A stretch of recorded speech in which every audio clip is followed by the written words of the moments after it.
Assalamualaikum warahmatullahi wabarakatuh. Perkenalkan, nama saya Cicin Sinjuamah Berlinda dari MTSN 2 Trenggalek, Kabupaten Trenggalek, Provinsi Jawa Timur.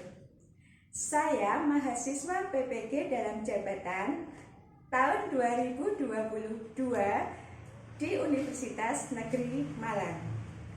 Pada kesempatan ini, saya mau menyampaikan best practice atau praktek baik selama PPG dalam jabatan tahun 2022 dengan metode STAR, yaitu situasi, tantangan, aksi, refleksi hasil, dan dampak.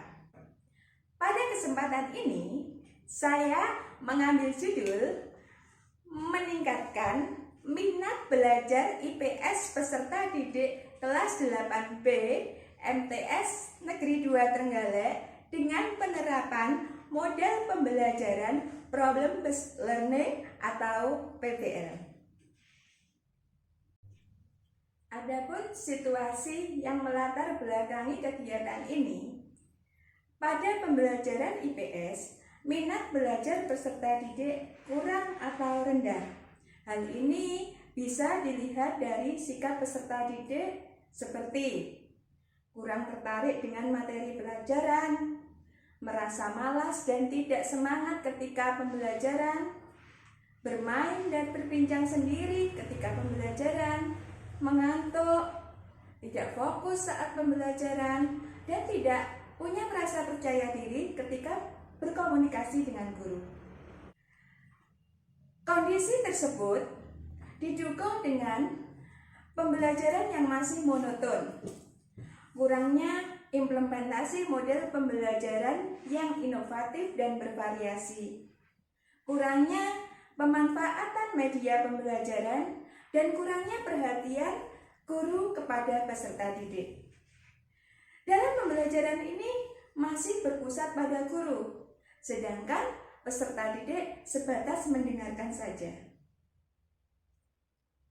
Mengapa praktek ini penting untuk dibagikan? Karena sebagai pengalaman berharga, terutama bagi diri saya sendiri, tapi juga diharapkan bisa menginspirasi rekan guru yang lain. Peran dan tanggung jawab dalam praktek ini adalah sebagai guru mempunyai tanggung jawab untuk melakukan proses pembelajaran yang efektif dengan menerapkan metode dan model pembelajaran yang inovatif dan bervariasi sehingga peserta didik memiliki minat belajar yang tinggi.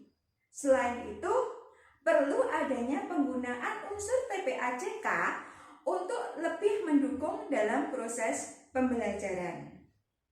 Pada intinya, peran dan tanggung jawab guru adalah sebagai fasilitator bagi peserta didik, sebagai evaluator bagi peserta didik, serta sebagai pembelajar. Maksudnya, dengan kegiatan peserta didik, guru juga bisa ikut belajar. Tantangan yang dihadapi dalam kegiatan ini dapat dilihat dari sisi peserta didik. Pertama, belum terbiasa dengan model pembelajaran Problem Based Learning atau PBL.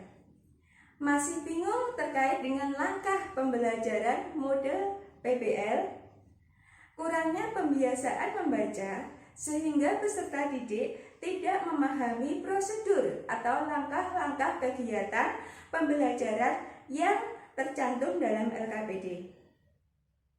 Sedangkan dari sisi guru, belum terampil dalam mengintegrasikan unsur TPACK dalam pembelajaran, belum terbiasa menerapkan model pembelajaran PBL, serta kurangnya media yang menarik dan sesuai dengan materi pembelajaran.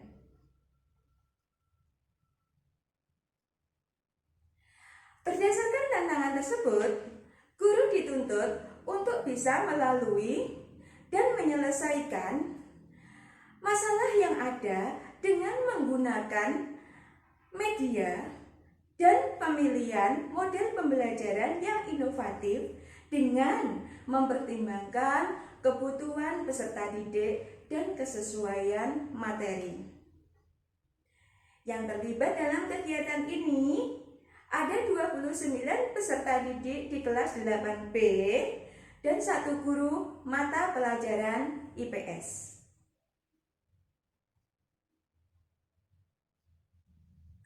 Kegiatan aksi, terdapat langkah-langkah yang dilakukan dalam menghadapi tantangan, antara lain penggunaan pendekatan yang memfokuskan pada peserta didik. Hal ini dapat terlihat dalam pendahuluan. Peserta didik menyimak video pembelajaran yang telah ditayangkan oleh guru.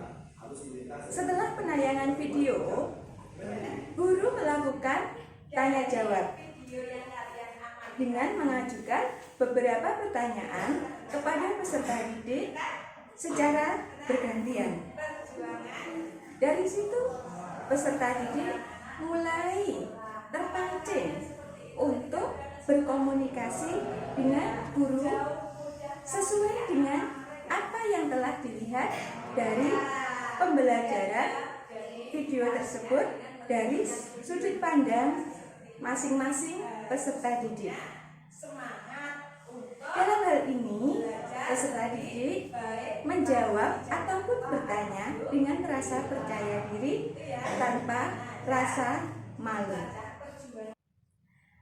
Pada langkah yang kedua, penggunaan model pembelajaran yang menerapkan problem based learning atau PBL. Model pembelajaran ini terlihat pada kegiatan inti.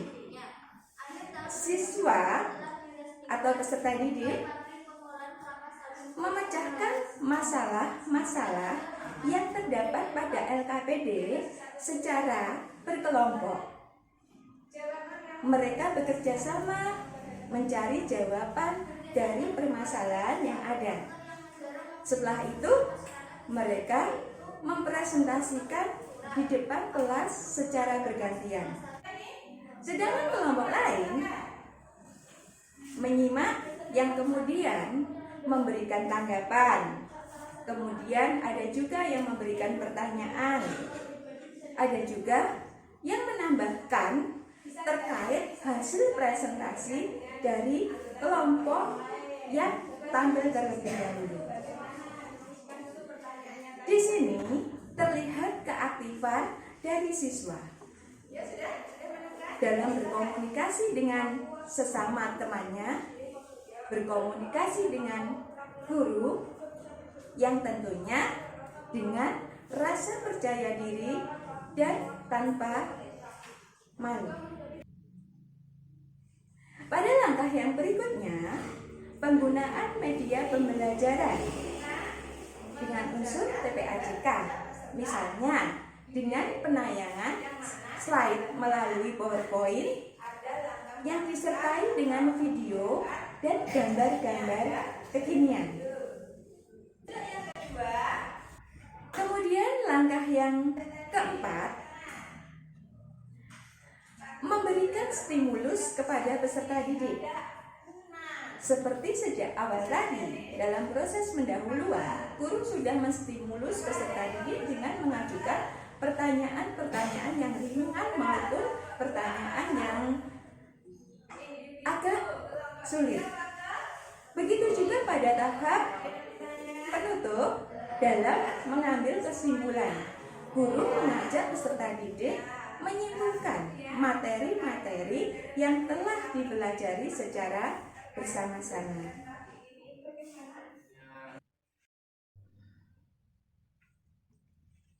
Refleksi, hasil dan dampak. Dampak dari aksi dan langkah-langkah yang dilakukan dirasa hasilnya efektif. Dapat dilihat dari pembelajaran yang berpusat pada peserta didik dapat meningkatkan minat belajar peserta didik. Penggunaan media berbasis TPACK yang diimplementasikan dalam bentuk PowerPoint, gambar, dan video dapat menumbuhkan semangat peserta didik dalam proses pembelajaran.